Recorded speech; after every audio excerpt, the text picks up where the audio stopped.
आपला शूरवीर 500 योद्धांचा भीमा कोरेगावचा इतिहास आठवतोय।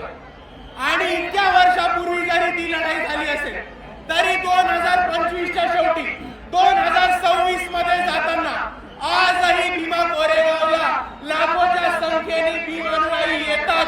आणि आपण यांनी हेच दाखवून दिले की भीमा कोरेगावच्या दिवशी ज्या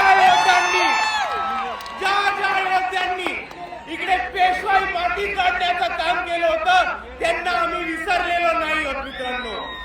आणि दुसऱ्या बाजूला ज्या 500 शूरवीरांनी इकडच्या व्यवस्थेच्या विरुद्ध, इकडच्या परिस्थितीच्या विरुद्ध आणि इकडच्या पेशवाईच्या विरुद्ध बंद उकरण्याचं काम केलं होतं त्यांना आपण अभिवादन करायला येतो।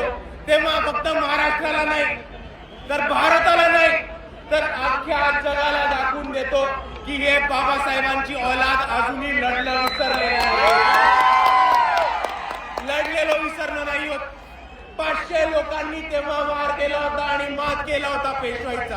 आणि आजही आपल्या सर्वांना दाखवून द्यायचंय की समोर किती मोठी परिस्थिती असेल, किती मोठी ताकद असेल तरी आज जर इकडे 500 लोक बाबासाहेबांचे अनुयायी जमले तर समोरच्याला कापल्याशिवाय राहणार नाही। ही ताकद आहे।